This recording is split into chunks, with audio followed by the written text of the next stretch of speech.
Ok, entonces vamos a continuar. Esta es la distribución de los iones en una celda unitaria. Entonces, vemos la distribución de iones en el cloruro de sodio, que aquí la distribución de iones permite el tamaño del ion de sodio y, bueno, sí, su tamaño permite que se dé una distribución de 1 a 1 y así es como se da la distribución de la celda unitaria. Pues uno pensaría, pues es que cada átomo de sodio puede estar rodeado de uno de cloro, ¿no? No, pero resulta que, por ejemplo, aquí esta celda unitaria tiene aquí un sodio. O sea, hay dos sodios en la misma celda unitaria. Pero ¿qué pasa con un átomo que es mucho más grande que el sodio? Como por ejemplo el cesio. En el caso del cesio, aquí sí, el tamaño de los átomos de cesio impide que haya otro átomo de cesio en su misma celda unitaria. Entonces, prácticamente hay una celda unitaria por cada átomo de cesio. Y aquí vemos entonces la disposición del cloro de cesio. Y aunque los dos son el sodio y el cesio, son de la familia 1A, la diferencia en los radios atómicos, que es lo que habíamos visto la clase pasada, no la antepasada, es lo que permite una distinta construcción de la celda unitaria. Y entonces aquí vemos cómo se ve, digamos, que el corte de la celda unitaria del cloro de sodio y aquí el corte de la celda unitaria del cloro de cesio. De hecho, este es más aproximado a lo real, porque el átomo de cesio es más grande que el átomo de cloro.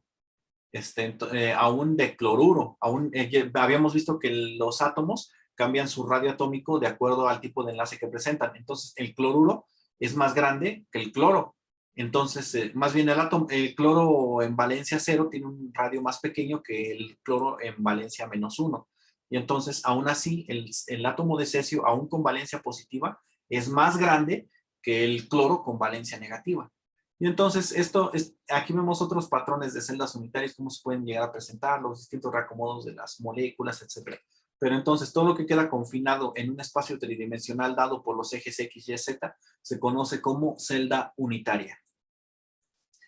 Y bueno, vamos a seguir viendo entonces los cristales por su estado de agregación. Los cristales por su estado de agregación pueden estar sólidos, que la mayoría de las sustancias cristalinas que conocemos son sólidas, incluyendo algunas que son orgánicas, pero también existen los cristales líquidos, que son sustancias intermedias entre amorfas y cristalinas. Lo que les había mencionado también se les llama un poquito más elegantemente nanocristalinas, que al aplicarles un campo eléctrico se reordenan de manera cristalina, más presentan también un flujo de moléculas que desaparece al desaparecer el campo eléctrico. Entonces se vuelven opacos. Un semicristal, perdón, un cristal líquido o pues sí, un cristal líquido se vuelve opaco al paso de la luz cuando se le aplica un campo eléctrico.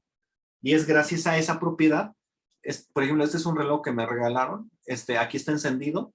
El cristal tiene un tono, no es completamente transparente, tiene un tono grisáceo, pero vemos que es prácticamente transparente el dicho cristal, cuando está apagado, y al aplicarle un campo eléctrico, que ese campo eléctrico viene dado por unas simples pilas, entonces se vuelve opaco en las regiones semicristalinas y esto permite entonces que se dibujen los números. Esto también es aprovechado en otro tipo de relojes, pero estos son cristales líquidos. Son un poco más comunes de lo que se pensaba. Y obviamente todas las pantallas ahora de los celulares y eso están hechas de este tipo de cristal. Estos cristales obviamente son muy baratos porque el simple hecho es de que se vuelven opacos. El hecho de que se vuelva opaco es mucho más simple, es como las televisiones en blanco y negro, eran mucho más fáciles de explicar matemáticamente y físicamente lo que está pasando a las televisiones a color. Entonces ya ahorita las pantallas que son a color y que también siguen siendo de cristales líquidos, tienen un funcionamiento mucho más complejo. Pero bueno, no te adelantes. Ahora, existe otra clasificación de cristales, pero ahora por la fuerza que los mantiene juntos. Existen los cristales iónicos. Los cristales iónicos son como el que habíamos visto del cloruro de cesio y el cloruro de sodio. Presentan ambas cargas que mantienen a las moléculas unidas. Algunos son muy duros, tan duros que son quebradizos. Y eso normalmente pasa con todas las sales binarias. Ah, sí, sí les había mencionado eso, de que, por ejemplo, los cuchillos cuando están acerados, el término acerado es que al momento de hacer el acero, se le agrega carbono. Entonces, entre más carbono tiene, más duro se vuelve el acero. El problema es que llega un momento en que es tan duro el acero que es quebradizo. Y por eso hay cuchillos de cocina que son tan duros, que están tan acerados, que si los dejas caer, se estrellan. No, no se abollan, se estrellan. Y sí llega a pasar. Bueno, hay otros cristales que se llaman cristales covalentes. En ellos, tienen, bueno, reciben ese nombre porque tienen enlace covalente a sus moléculas. Son los enlaces que mantienen unidos a cada uno de los átomos y entre ellos se encuentra, por ejemplo, el diamante y el grafito. Pero también hay varias especies de átomos de cuarzo que precisamente recordemos que un enlace covalente se forma de la unión de un no metal con otro no metal. Entonces, esto permite la formación de cristales covalentes cuando son dos no metales juntos. Están también los cristales moleculares, perdón, los cristales metálicos, que como su nombre lo indica, también quien los mantiene juntos es un enlace metálico. Esto se da obviamente entre la unión de dos metales. Estos tienden a ser muy densos y también son muy buenos conductores del calor y de la electricidad. Tienden a ser muy electropositivos y soportan grandes rangos de presión y tienen muy alta cohesión molecular entre sí. Están también los cristales moleculares, que son una especie de cristales covalentes, que se dan precisamente cuando las fuerzas de Van der Waals y los puentes de hidrógeno los pueden mantener unidos, formando estructuras que normalmente no son tan fáciles de explicar como cristales covalentes. Pero bueno, ahorita vemos algunos ejemplos. Tipos de enlaces. Entonces está el iónico, el covalente y el metálico.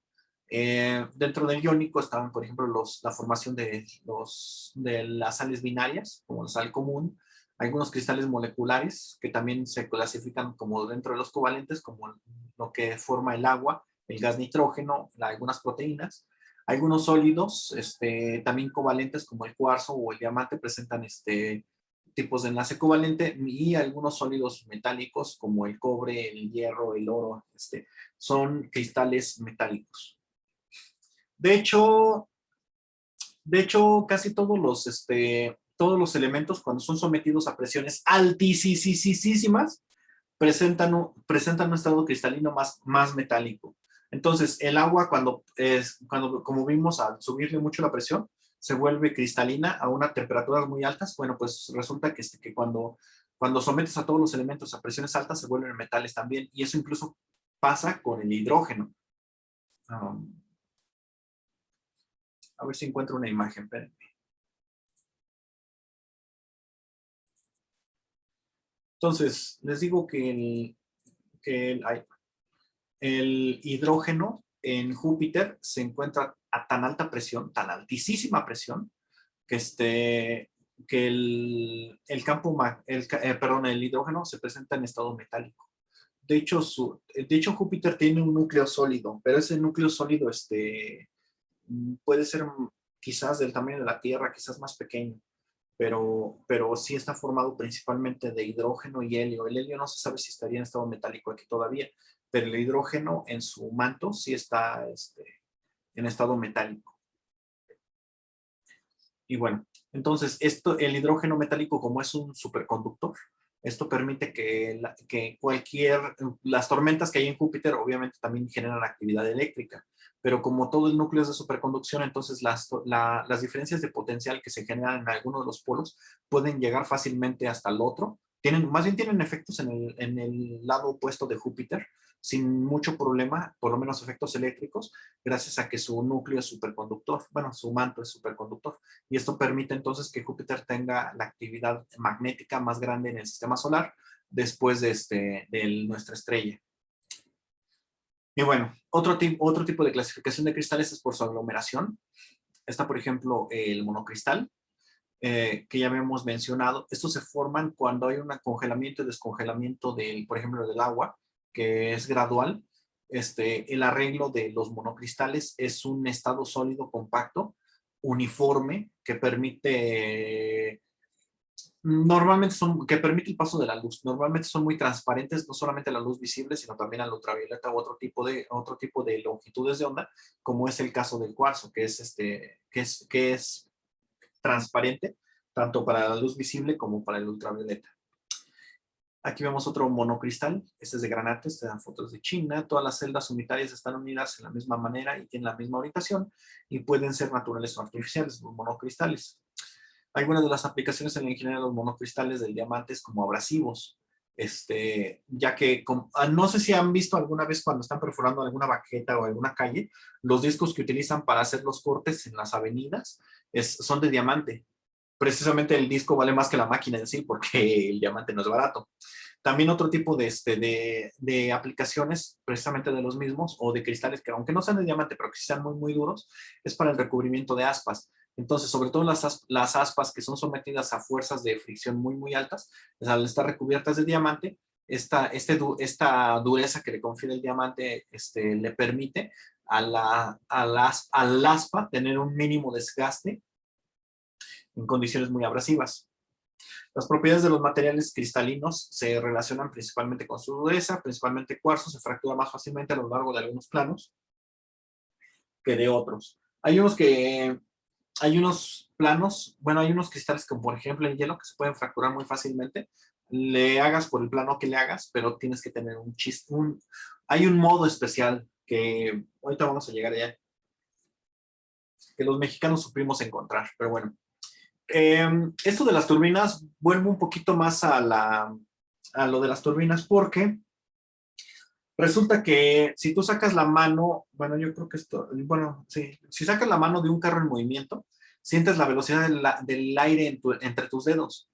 A una velocidad aproximadamente de 100 kilómetros por hora, el aire, el impacto de las moléculas de aire por unidad de tiempo es igual al mismo impacto que tendrían al meter la mano en el agua.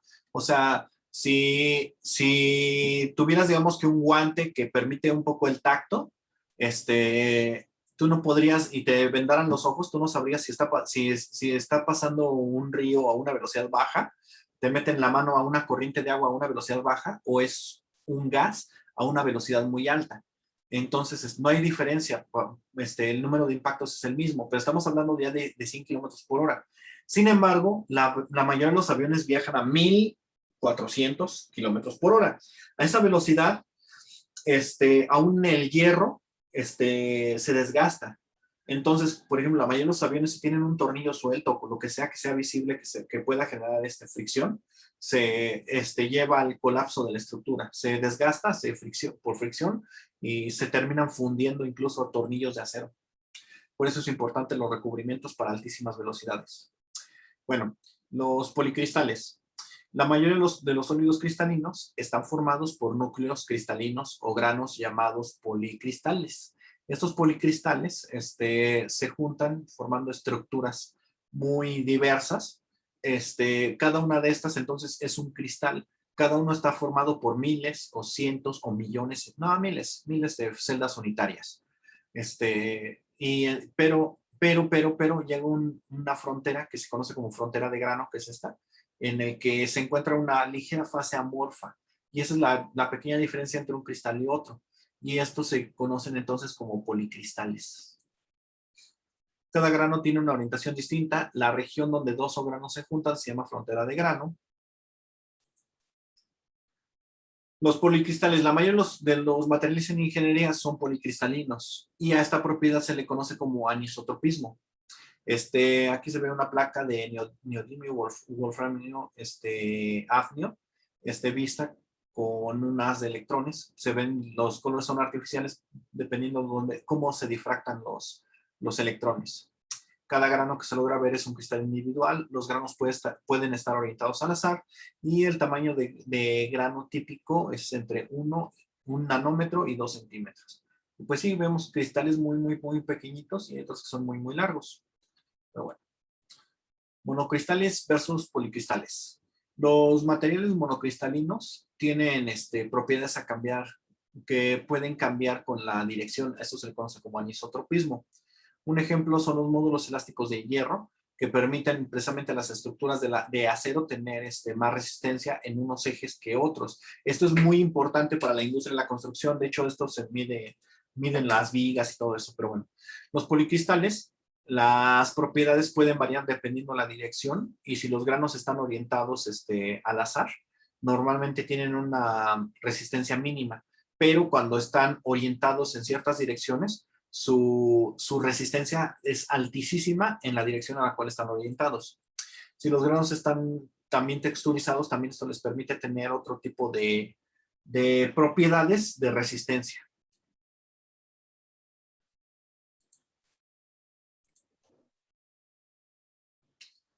Entonces, les digo que el chocolate, bueno, así vamos a presentar.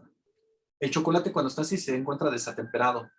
Cuando está así, se dice que es atemperado. Este es policristalino, este es monocristalino.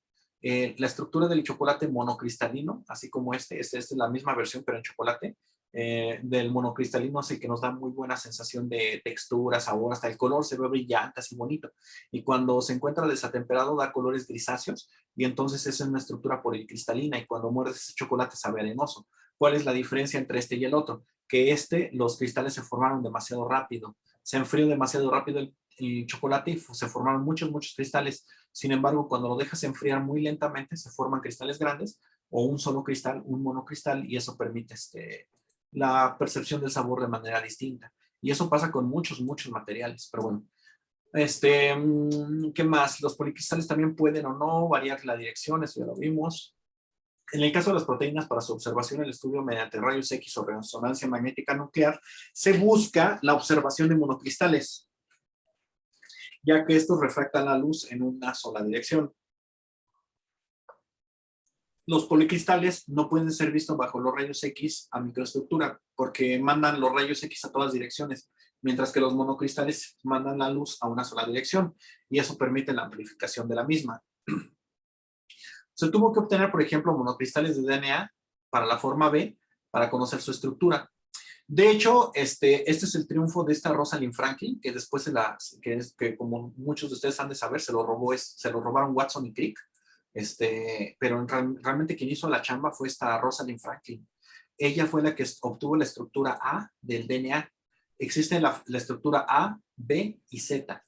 La estructura que nosotros conocemos es la B, bueno, la más común, pero las otras también existen. Esas son otras formas cristalinas. Pero bueno, entonces, gracias a una correcta cristalización, fue que esta Rosalind Franklin pudo obtener las micrografías del DNA y todo eso.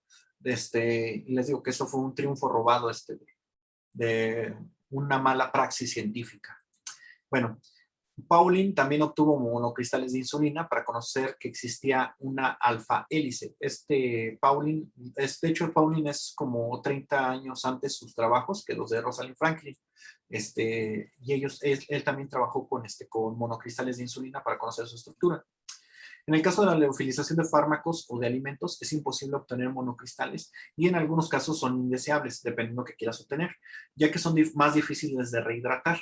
De esto también pasa con los chocolates. Si ustedes ven un chocolatote así grandotote en un monocristal, hasta morderlo cuesta trabajo. Y un policristalino no, se rompe muy fácilmente, pero el sabor supera por creces la dureza del chocolate. Pero bueno, entonces, en el caso de los monocristales son difíciles de rehidratar por tener núcleos más compactos y mucho más estables. Y entonces aquí vemos, por ejemplo, dos distintos fármacos. Tiene, los dos son policristalinos, pero este tiene cristales más compactos. Esto cuesta más trabajo de rehidratar y este es muchísimo más fácil de hidratar porque los cristales son muchísimo más pequeños. Geometría de los cristales. Si se tienen en cuenta los elementos de simetría, se pueden distinguir 7 sistemas cristalinos que se encuentran en la mayoría de los elementos. El cúbico, el tetragonal, el ortorrómbico, el monocíclico, el tricíclico, el romboédrico y el hexagonal.